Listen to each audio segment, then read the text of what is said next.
Mag-asawang Diskaya, tahasang ikinanta lahat at matapang na humarap muli sa ikatlong pagdinig na ikinasa ng Senate Blue Ribbon Committee na pinangungunahan ni Senator Rodante Marcoleta. Mga congressman ng mababang kapulungan ng Kongreso na sangkot di umano at nagsabwatan sa kontrobersyal na maanumalyang flood control project na siyang nagpahirap sa maraming Pilipino. Matapang na pinangalanan sa ikatlong pagdinig, pinangalanan ng mag-asawang Sara at Curly Diskaya ang ilang kongresista at mga tauhan ng Department of Public Works and Highways DPWH ang mga lumapit umano sa kanila para humingi ng porsyento sa proyekto 10 to 25%. Tinuro din ng mag-asawang Diskaya sila House Speaker Martin Romualdez at ako Bicol Representative Saldico at ang iba pang miyembro ng Kongreso at Kamara na tumatanggap di umano ng komisyon galing sa infrastructure project na kanilang natanggap. Sinabi rin ng mag-asawang Diskaya na handa silang maging state witnesses at ilahad ang lahat ng umano'y katiwalian na kanilang nasaksihan. Ayon kay Curly Diskaya, sa kanilang sworn statement, ilang mangbabatas at opisyal ng gobyerno ang kaugnay sa mga anomalya sa mga proyekto ng gobyerno. Iginiit nila na sila'y inosente, ngunit inamin din na ang mga kongresista at ilang opisyal ng DPWH umano ay humihingi ng porsyento mula sa mga proyekto. Ayon sa kanila, ang 10 to 25% cut ang naging kondisyon upang hindi maantala ang implementasyon ng proyekto. Sila ay sina Pasig City Representative Roman Romulo, Quezon City Representative Arjo Atayde, Representative Marcy Teodoro, former Undersecretary of the Office of Presidential Assistance for Visayas of the Philippines, Teres Calabtrava, Oswag Ilonggo Party List Representative Jojo Ang, Quezon City Representative Patrick Michael Vargas, Aga Party List Representative Nicanor Briones, San Jose del Monte Bulacan Representative Floreda Robes, Romblon Representative Alejandro Jesus Madrona, former Congressman Benjamin Agarao Jr., former Congressman Florencio Gabriel Noel, Occidental Mindoro Representative Ode Tariela, Quezon Representative Reynante Arugancia, Quezon City Representative Marvin Rillo, former Congressman Chodorico Harisco Jr., former Congressman Antonieta Yudela, Caloocan Representative Dean Asistio, Quezon City Representative Maribek Copilar. Nagbigay linaw din ang mag-asawang Diskaya na walang senador na humihingi sa kanila ng porsyento. Narito ang full video at nakakagulat na revelasyon ng mag-asawang Diskaya na siyang gumimbal sa taong bayan at sa lahat ng mga buhayang mambabatas na nagsabwatan umano sa kontrobersyal at bilyong-bilyong binulsang pondo na para sana sa flood control project na magpasa hanggang ngayon ay patuloy na nagpapahirap sa maraming Pilipino. Law, sapagkat napakalaki po ng problema ang kinakaharap ng bansa natin, particular na po dito sa mga flood control projects na talaga namang nakapagbigay ng alalahanin, hindi lamang alalahanin kundi galit sa ating mamamayan. Meron pong nagkusang loob na gustong magbigay na ng kanilang sworn statement at kinakailangan pong ipresenta natin sila sapagkat ito'y ipinadala nila sa inyong lingkod sa Chairman of the House, Chairman of this Blue Ribbon Committee. May I call on Mrs. Sara Diskaya to please present and read before us your sworn statement. Sorry. Magandang umaga po sa mga kagalang-galang na senators at miyembro ng Blue Ribbon Committee, lalong-lalo na kay Senator Rodante Marcoleta, Chairman ng Blue Ribbon Committee.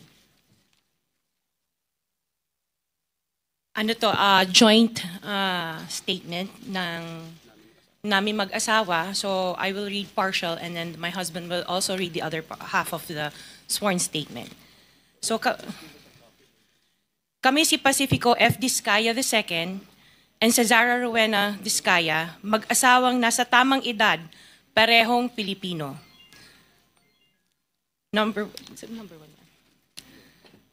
one, noong 2003, kaming mag-asawa ay tinayun ang kumpanya na pinangalan namin St. Gerard Construction. Ipinarehistro namin ito sa DTI, nakakuha ng contractor's license at nagsimula na lumahok sa mga pribadong construction projects. Number two, kinalaunan nagsimula na rin kami na lumahok sa mga government projects. Natuklasan namin na hindi naging madali ang trabaho sa mga government projects. Madalas mahirap ang paniningil ng bayad at matagal bago kami mabayaran ng gobyerno. Number 4, hanggang dumating ang pagkakataon, lumapit sa amin ang isang kaibigan na si Voltaire Claveria at inalok kaming magkaroon ng proyekto sa national level gamit ang aming lisensya. Number 5, ipinakilala niya ang sarili niya na nagtatrabaho para sa isang congressman at nangakong kapag nagbigay kami ng pera ay makakakuha kami ng proyekto.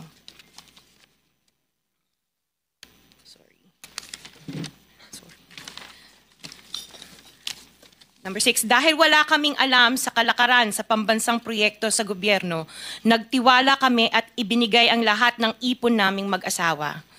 Sa kasamaang palad, niloko lang niya kami. Naglaho siya, dala ang pera namin mag-asawa. Nagpunta kami sa DPWH para i-report ang nangyari, pero hindi nila ito pinansin. Kahit ganon, hindi kami sumuko.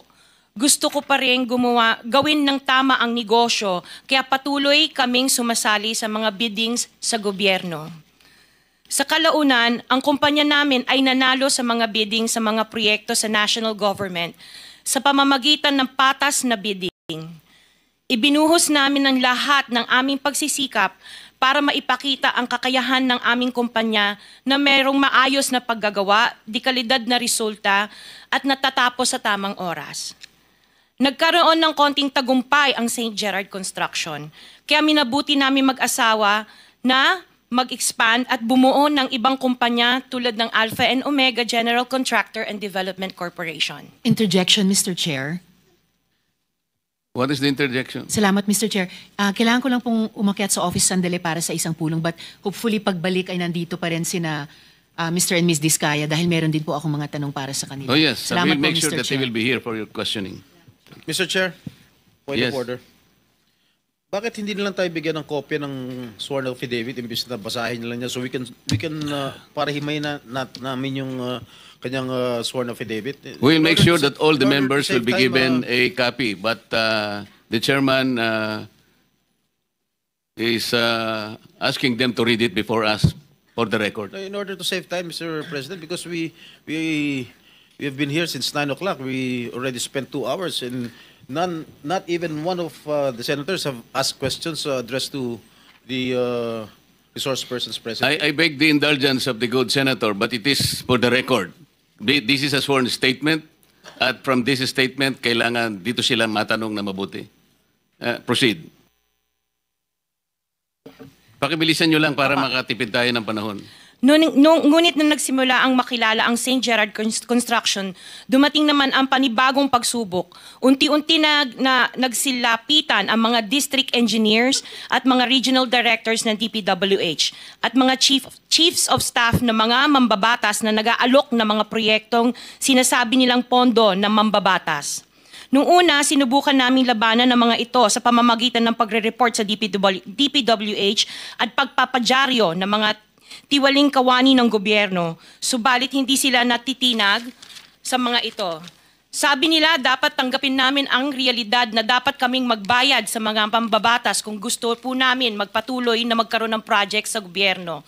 Kung hindi, binabala nila na matatanggal na sa listahan ang kumpanya namin at hindi na makakakuha ng kahit anong proyekto.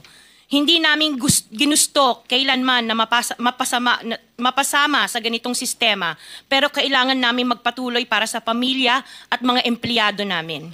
Dahil sa aming paglaban sa mga tiwaling bidding, maraming beses naming naranasan na ma-disqualify ng Bids and Awards Committee ng DPWH na hawak na mga mambabatas na nagpondo sa proyekto. Dahil naiipit na ang aming negosyo, lumulubog na kami sa lumalaking utang ng kumpanya at peligro sa buhay ng aming pamilya. Napalitan kaming makisama sa kalakaran kahit labag sa aming kalooban. Magandang umaga po, Mr. Chair at kagalang-galang na senators at miyembro ng Blue Ribbon Committee, lalong-lalo po kay Senator Rodante Marcoleta. Diretso na. Number 15. Sorry po. 16, paulit-ulit kaming ginamit ng mga nasa pwesto sa sistemang ito. Wala kami magawa dahil kung hindi kami makikisama, gagawa nila ng problema ang project na na-award sa amin sa pamamagitan ng mutual termination o pagkakaroon ng right-of-way problem na parehong nagdudulot ng hindi matuloy ang implementasyon ng mga proyekto. Matapos naming manalo sa mga bidding, may mga opisyal mula sa DPWS ang lumalapit sa amin para humingi at kumuha ng bahagi niya sa halaga ng proyekto. Ang hinihingi nilang porsyento ay hindi bababa sa 10% at umaabot pa sa 25% na naging kondisyon upang hindi maipit ang implementasyon ng kontrata. Ito ay binibigay namin sa kanila ng cash. Ang bawat transaksyon ay may karampatang voucher at ledger na nagsasaad ng mga araw at kung kailan nila ito natanggap. Ilan sa kanila ay sina Terence Calatrava, former Undersecretary of Office of the Presidential Assistant of the Visayas of the Philippines, Kong Roman Romulo of Pasig City, Kong Jojo Ang of Usmag Ilonggo Party List, Congressman Patrick Michael Vargas of Quezon City, Kong Juan Carlos Arjo Aitayde of Quezon City, Nicanor Nicky Briones of AGA Party List, Congressman Marcelino Marcy Teodoro of Marikina, Congressman Florida Robes of San Jose del Monte, Bulacan, Congressman Leandro Jesus Madroño of Romblon, Congressman Benjamin Benji Agarao Jr., Congressman Florencio Gabriel Bemnoel of Anwaray Party List, Kong Leo de Ode Tariela of Occidental Mindoro, Congressman Reynan Arrogancia of Quezon Province, Kong Marvin Rillo of Quezon City, Kong Teodoro Haresco of Aklan, Kong Antonieta Yudela of Zamboanga, Sibugay, Kong Dean Asisio of Caloocan, Kong Marivic Pilar of Quezon City. 21. Mayroon ding mga kinatawa ng ilang politiko na nakikipagtakbo sa amin upang manghingi ng porsyento kapalit ng mga porsyento ng mga proyekto. Ang mga porsyentong ito ay 25% ay ipinipilit sa amin bilang karaniwang kalakaran na wala akong kakainang tanggihan. Ilan sa kanila ay sina Regional Director Eduardo Virgilio of DPWS Region 5, Director Ramon Ariola III of Unified Management UPMO, District Engineer Henry Alcantara, DPWS Bulacan First, Undersecretary Robert Bernardo, District Engineer Aristotle Ramos of DPWS Metro First, Pasig City, District Engineer Manny Bulusan of DPWS North, Manila Deo, District Engineer Edgardo C. Pingol of DPWS Bulacan Subdeo, District Engineer Michael Rosaria of DPWS Quezon Second Deo.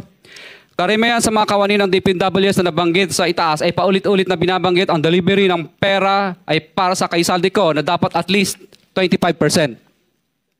Si Kong Marvin Rillo naman ay ilang beses na binabanggit ang pangalan ni Speaker Martin Romualdez bilang kanyang malapit na kaibigan. 25. Sa tuwing umiinom kami sa Wine Story, sa BGC at sa Shangri-La Mall, sinasabi pa ni Kong Rillo na lahat ng kanyang request para sa pondo ay galing pa mismo sa unprogrammed funds at insertion na inaaprubahan ni Speaker. Ang tao ni Marvin Rillo na si Bogs Magalong ang pumupunta sa amin para kunin ang pera sa aming opisina o sa Wine Story. Si Kong Jojo Ang naman, lagi ring binabanggit sa lahat ng project sa kanya ay papondo ni Speaker at ni Saldico.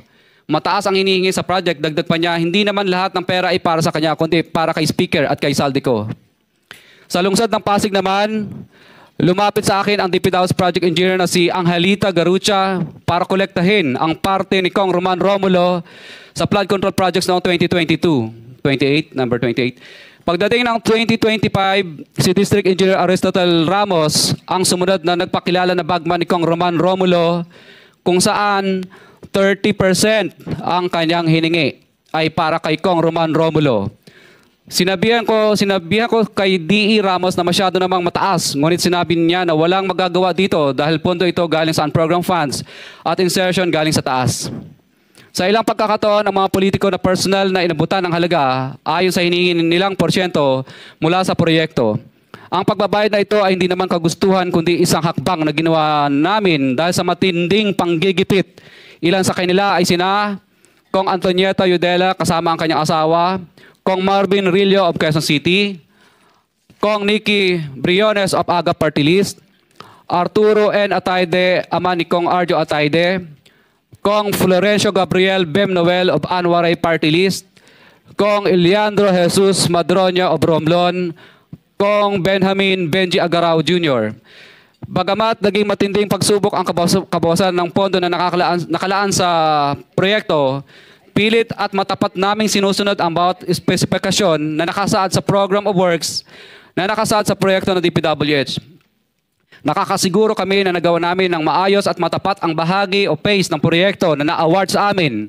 Sa katunayan, hindi kami mababayaran ng DPWH kung hindi ito dumaan at pumasa sa maraming material testing na naaayon sa design ng DPWH. Ina-assess at ini-inspect ng DPWH ang bawat proyekto base sa natapos na parte o accomplishment. Napilitan kami na i-absorb ang kabawasan na ito na nagdudulot ng maliit na kita o pagkalugi sa ilang projects. Para makabawi, ginadamihan na lang namin ang partisipasyon sa mga projects. Taliwas sa mga lumalabas na may mga impormasyon sa publiko, hindi kailanman kami gumawa ng ghost projects. At masugid kami nag-i-inspect sa lahat ng aming mga natapos na projects. Handa po kaming tumistigo ng walang pilit at kusang loob bilang state witness at sabihin ang lahat ng nangyayaring katiwalaan ng Kamara, DPWH at iba pang mga kawani ng gobyerno upang gawin ang tama. Kami ay lubos na humihingi ng tulong sa Senate Blue Ribbon Committee na pinamumunuan ng buting Chairman Senator Dante Marcoleta at kay President Bongbong Marcos para sa proteksyon at seguridad ng aming pamilya. Ang salaysay na ito ay kusang loob namin ginawa at walang sino mang pumilit na gawin ito. Sa katotohanan ng lahat ay nilagdaan namin ang salaysay na ito ng kusang loob at walang pumipilit. Sign, Pacifico of Vizcaya, nagsasalaysay. Notaryado po. For the record, this sworn statement was notarized by a certain Attorney Reynaldo F. Segubiense, PTR number 246726, January 4, 2024. Hanggang ang MCLE ay 2025. This was notarized on September 6, 2025. Mr. Chair. Mr. Pacifico Vizcaya and Cesaria Rowena Vizcaya, meron pong pirma sa inyong respective na pangalan. Ito po ba'y pirma ninyo? For the record lang. Yes po, Chair. Thank you. Mr. Chair, can we ask a copy? Every member of this committee? Yes, we will do that.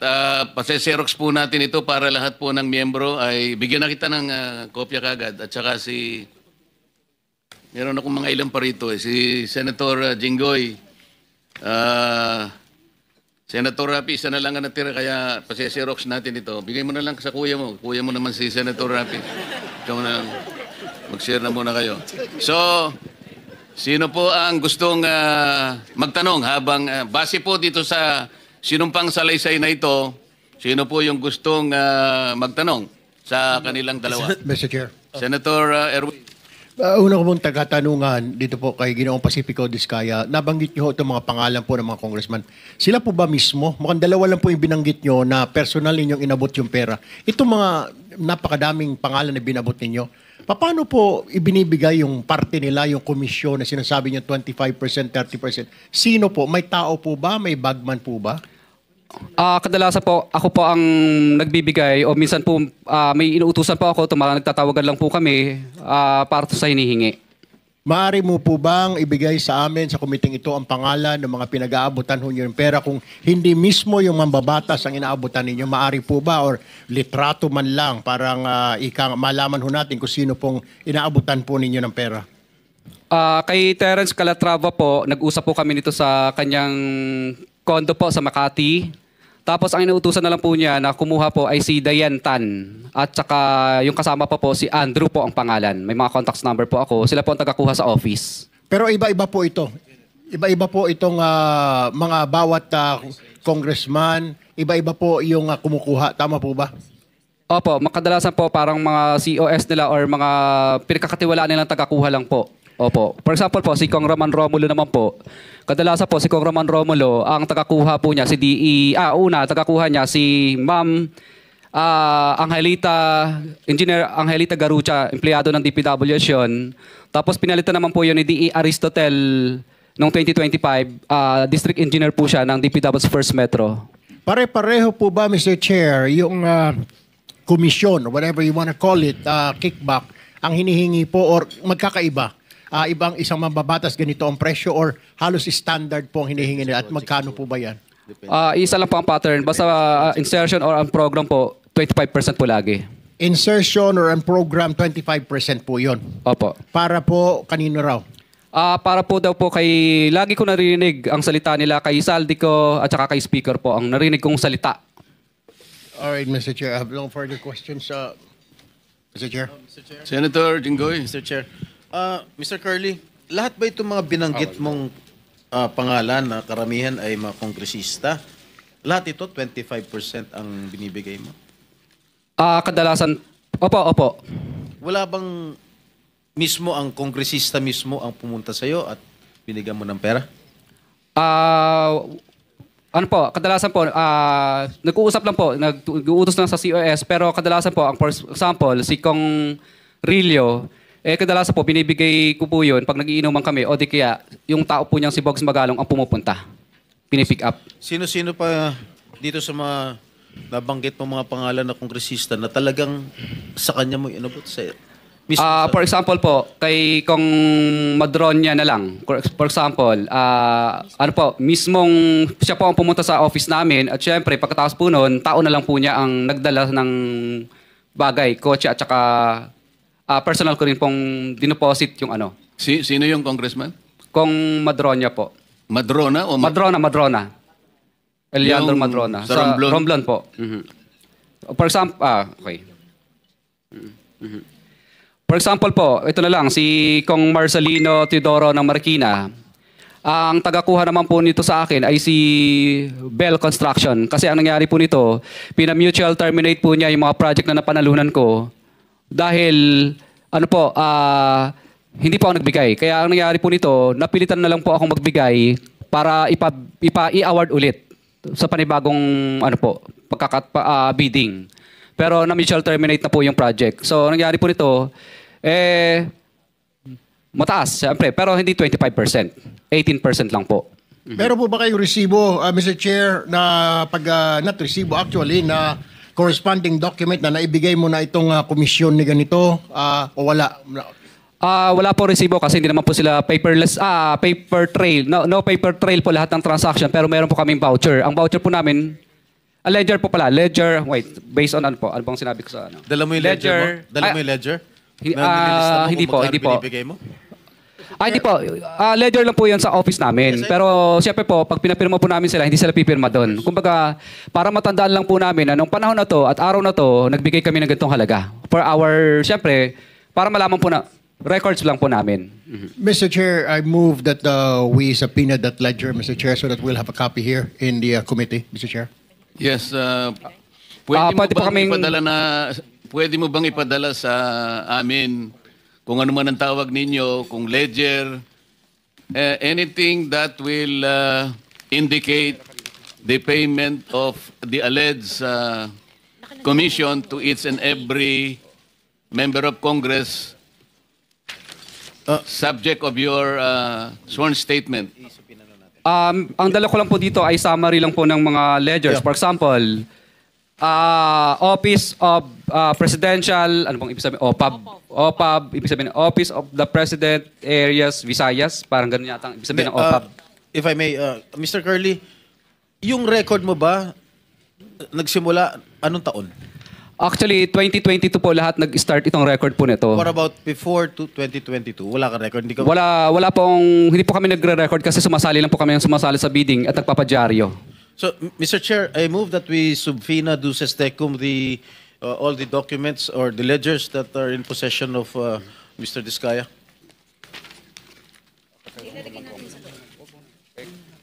Mr. Diskaya, Seconded, Mr. Chair.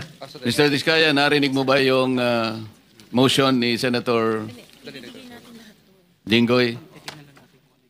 Kailangan ninyong ipadala sa Blue Ribbon lahat ng mga mapagbabasihan nating kung ledger man ang tawag nyo, kung ano man, hindi namin alam ang nomenclature, pero mapagbabasihan na pwedeng matukoy na nagbibigay nga kayo ng komisyon sa mga taong binanggit nyo sa inyong sworn statement. Mr. Chair, ang dala ko lang po ngayon ay Hindi summary po. ngayon, basta kailangan maipadala ninyo lahat ng dokumentong pinagsasaligan ninyo, pinagbabatayan ninyo ng pagbibigay ninyo ng alleged commissions. Magagawa po ba ninyo yon? Kailan po ninyo gagawin? Asa po, ipapaasa po namin. Sige po, salamat po. Any other members who... Senator Rapi, baka meron kang may tatanong ngayon. Sige. One question lang para dito kasi iba sana yung topic ko. Tuwing kailan po kayo nabibigyan ng parte nila? Was that before, advance, before the project is accomplished or after the project has been accomplished? Kadalasan po, Mr. Chair, kadalasan pag na po, yung ma-award yung project. Ibig sabihin po, hindi po i-award sa iyo ang project kapag hindi ka po nagbigay. So ibig sabihin advance? Opo, parang ganun po. Minsan naman po, pag may notice to proceed na, hindi ka nila pa kakolektahin, o di ka gagawin ka ng right-of-way project, right-of-way problem. Ibig sabihin, parang mutual termination ang kakarapin mo, right-of-way problem, at saka hindi ka makakolekta kapag hindi ka po yung niloko mo sila. So in other words, pag nakapag-advance ka na, siguradong na makukuha mo na yung project. Sigurado po. Thank you, Mr. Chair. Mr. Chair, Senator Erwin. opo, nagre-request po yung mag-asawa ng kanilang seguridad dahil natatakot daw po sila. Ano ho bang plano ng komite na ito? Napakaganda po ng inyong itinanong. Bago ko po kasi, nung matanggap ko po itong sworn statement na ito, ay kagad akong nakipag-ugnayan sa ating Department of Justice. At doon po ay sinabihan ako ng ating kalihim, Boyeng Rimulya, na pakisabi mo kanila na wag silang mabahala at nakahanda naman ang ating kagawaran kung sakasakaling sila ay mapatunayang hindi naman most guilty. Kasi po ang tuntunin sa ating State Witness Law or Protection Program, kailangan po mapatibayan natin na ang mga nag-a-apply ay hindi most guilty. Ibig sabihin, guilty ka, ngunit hindi ikaw ang pinaka-guilty. Kasi kung kayo po yung talagang pinaka-guilty, hindi po kayo mag-qualify. Ngayon, ang sabi niya, you can tell them that you can, meron silang provisional immunity na hindi naman sila basta-basta uusigin na lang. Preparation na po ito sa pag-apply nila sa ating State Witness Program. Ganun po yung kanyang kasiguruhan na kanyang sinabi sa akin. Kaya yun po ang aking maitutugon sa inyo ngayon. Mr. Chair.